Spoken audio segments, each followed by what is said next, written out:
Anaphylaxis is a severe allergic reaction caused by a hyperactive immune response. Usually, when harmful foreign substances or toxins enter the body, the immune system immediately launches an attack to eliminate the threat. When toxins entered the body, they were like thieves entering your house. This causes the cells to run away from the place since the toxins destroy cell membranes. The immune response to these invaders is known as inflammation. The body releases histamine, which dilates blood vessels, allowing white blood cells and antibodies to flood in and neutralize the invader. But the problem arises when the body overreacts to certain harmless substances, widening the vessels even more. When histamine is released in excess and malfunctions due to a hyperactive immune response, the blood vessels throughout the body dilate rapidly, causing a dangerous drop in blood pressure. And since oxygen does not reach the brain and important organs, they stop functioning properly. In extreme cases, anaphylaxis can become lethal. Soryong carried little Ying-Ying on his back and with a determined expression,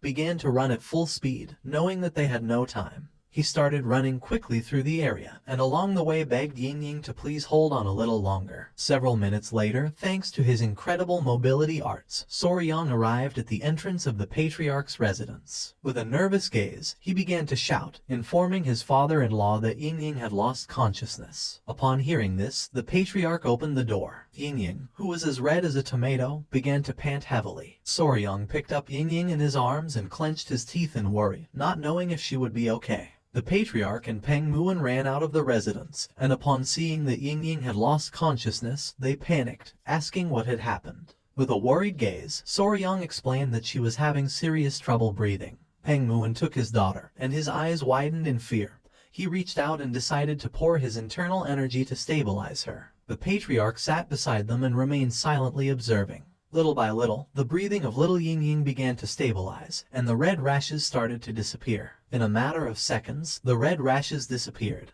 and Ying-Ying's breathing returned to normal. Seeing this, Soryong closed his eyes, fell on his butt to the ground, and let out a sigh of relief, thinking that internal energy was incredible. The primary treatment for anaphylaxis was to stabilize blood pressure and ensure an open airway for breathing. In modern medicine, this was done using epinephrine, steroids, and antihistamines, and in more severe cases, intubation was required to help with breathing. But in this world, Kai-based techniques solved everything, and it was no surprise that Soryong found it impressive. The patriarch's gaze fixed on Ying-Ying, and his eyes filled with seriousness as he realized that the symptoms were the same as last time. He turned to Soryong and, remembering that he was with her, asked if he had seen what had triggered the reaction. Peng Muon's eyes widened with curiosity. He asked if Soryong knew what had caused her to faint. Our boy sat in front of them and nodded his head, explaining that he had seen it clearly. With a confident expression, Soryong began to show a finger, revealing that Ying-Ying had collapsed after being stung by a bee.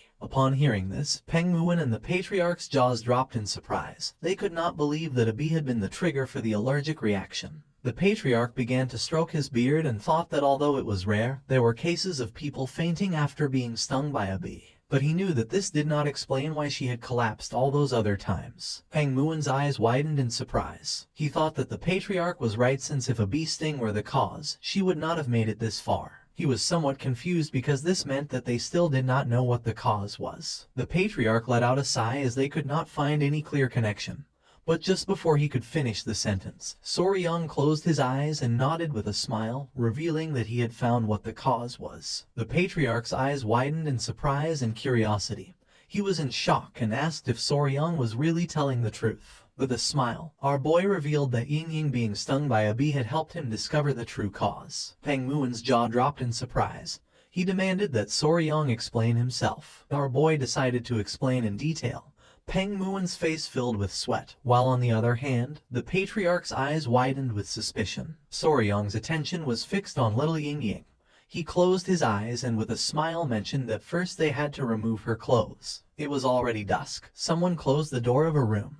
It was Huan, who turned around and with a sincere gaze admitted that it was just as Soryong had said. Those eruptions on her body made it difficult to see at first, but beneath them there were some old marks, and now new ones had appeared. Behind her were Soryong, who had a bump on his head, the patriarch, and Peng Muon. The patriarch, who had his arms crossed, began to smile, while on the other side Peng Muon's eyes widened with happiness, thinking that Soryong was right. Just then, the matriarch opened the door and with a serious gaze asked everyone to remain silent since she had not yet regained consciousness. Upon hearing this, everyone nodded their heads. Peng Muin brought his fist to his mouth, closed his eyes, and coughed, admitting that it was just as Soryong had mentioned.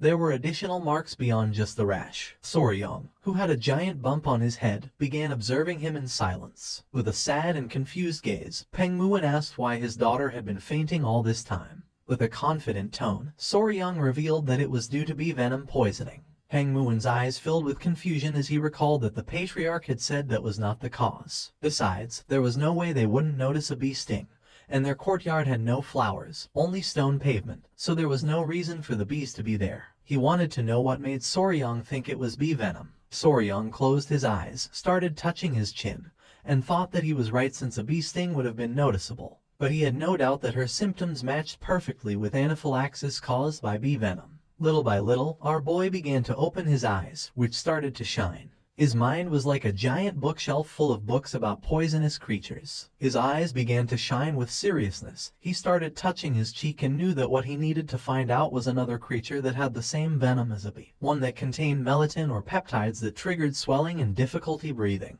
He began to imagine the forest of Hebei province in China, which had a temperate western climate. Several poisonous creatures appeared in front of him. Among them was the white-lipped pit viper known as the Chinese cobra, the Chinese scorpion, the Chinese red ant, and the red-chested ant. Soryong began to touch his chin and decided to discard the snakes and scorpions. Peng Muin's and the patriarch's attention focused on him, and their eyes widened in confusion. They did not know what he was doing. He began to imagine little Ying-Ying eating sweets. He had to find an environment where she would often be bitten by that creature, something she did frequently. He remembered that she loved to eat sweets. His eyes widened in surprise as he recalled that Ying-Ying had a secret pocket in her clothes to hide sweets. He couldn't help but smile as he found the cause. He stood firm with his decision, mentioning that he was sure it was bee venom, asking them to trust him. Huiyan's attention was fixed on our boy, and her eyes filled with confusion. Peng Muin was somewhat furious and mentioned again that there were no bees in the Peng clan residence. Soryong turned to them and with a confident smile said that those from the Tang clan would know. The venom does not affect everyone in the same way. For some, even an infinitesimal amount could be lethal, while others could withstand 10 times that amount without problems. Peng Muin's jaw dropped, and he began to sweat without understanding a single word. The patriarch reached out to him and, with a sincere gaze, argued that Soryong was right since even with the same poison,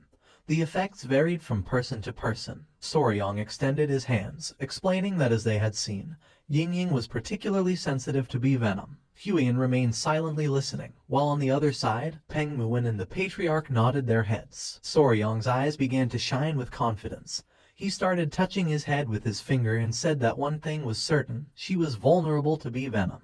But since there were no bees in their house, that only left one possibility. Peng Muin started to observe our boy and couldn't help but sweat. Somewhere in the manor, the queen bee was lying on the ground with a tender gaze next to another bee. Soryong revealed that the culprit was in fact a bee, but a very special kind. Several hours later night fell. Soryong was crouched on the ground next to some rocks. Huiyan was illuminating the area with a fire lamp and behind were the patriarchs. The patriarch started to observe our boy with a confused gaze. Peng Muin's eyes expanded with curiosity, and he asked if Soryong was sure that it was here. Soryong's eyes began to shine with confidence. With a smile he said that he was sure this was the place. He asked Huiyan if she could illuminate the area a little. Huiyan's eyes, who was holding the fire lamp, widened with curiosity, and she nodded her head. Soryong left a candy on the ground and not long after, several small ants emerged from the stones and began to devour the candy. One of the small ants started eating another ant, which began to call for help. Using some chopsticks, Soryong grabbed the ant and with a confident gaze revealed that this guy was the culprit. The attention of Peng Muin and the patriarch was fixed on the ant. They were in shock since this insect was an ant and not a bee. Soryong asked them to look closely since, after all, this ant was a collateral relative of the bees. Peng Muin began to observe the ant carefully, not knowing what Soryong was talking about. Several seconds later, the patriarch's eyes widened in fear, leaving them in shock. The little ant was furious and upon looking closely they noticed that it had a massive stinger on its backside. They could not believe that an ant had such a large stinger. The patriarch finally realized what Soryong meant by them being collateral relatives, while on the other hand, Peng Muon was left open-mouthed upon seeing an ant with such a large stinger. Soryang began staring at them, revealing that this creature was the collateral relative of the bee that had caused Ying Ying to collapse, a real stinger ant. Peng Muon's gaze fixed on the ant, and he couldn't help but sweat, while on the other hand, the patriarch was in shock. This ant was the true culprit behind Ying Ying's condition, belonging to the order Hymenoptera, family Formicidae, known as the Asian needle ant. So, friends, this chapter comes to an end. What will happen next? We'll uncover it in the next chapter. Don't forget to rate this chapter out of 10 in the comments. We'll see you in the next video. Until then, take care and goodbye. Don't forget to like the video and subscribe to the channel.